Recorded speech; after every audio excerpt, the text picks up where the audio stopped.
Good morning. It's Scott Cullen, editor-in-chief of the Cannata Report, catching up again with Frank Cannata here for Fridays with Frank. Again, I'm just back from vacation. We're recording a couple of episodes today, and there was a lot going on while I was away, and Frank's going to share with you some thoughts about a recent acquisition. But before I bring out Frank, don't forget, like, subscribe, comment, and send Frank your questions. Now, Frank, hey, how you doing today? And what's on your mind, especially about this latest acquisition? It's good to see you, Scott. It's just another good day in the business, and I keep seeing things that give us lots of hope for the future because we see activity that I had never anticipated. And today I'd like to address the fact that Epson acquired Fiery. I am amazed. I got to tell you, that one hit me. I said, "Whoa!" And what really, because we've been associated with EFI for so many years, or were, basically we worked. We had an annual agreement with EFI from 2007 to 2021. Every year.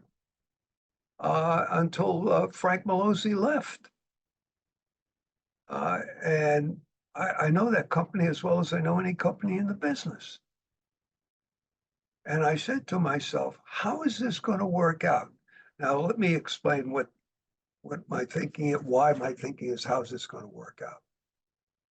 One of the things I learned from Frank Malozzi and people like Toby Weiss is how they were working with manufacturers. Because we used to go to EFI Connect every year and we'd sit around and talk. And I would love to listen to Toby and Frank talk about what manufacturers are doing in production print. They knew everything.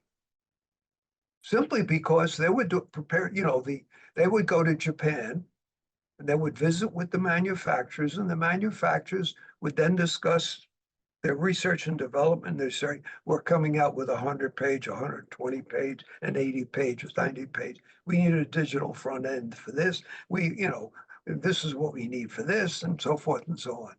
So basically, the manufacturers would divulge all their future development.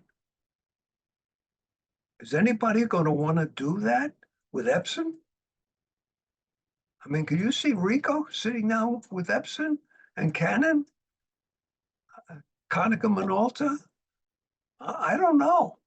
I honestly do not know.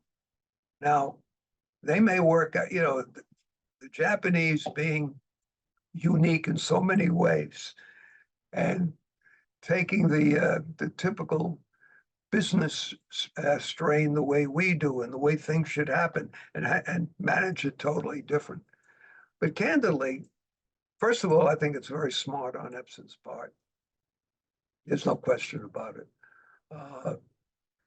And if I was going to buy a company, one as viable as Fiery, that would be it. The only sad part of the whole thing is it's just one more instrument of removal from EFI, and a company that I thought so much of for so many years just keeps getting carved up by that PE that bought them. And that's the nature of the business. But at any rate, getting back to the Epson and Fiery, I don't know how that is going to work out. From a practical standpoint, a way has to be found, because how can you all of a sudden stop all the planning that you've done on products that are going to be delivered over the next 2 and 3 years?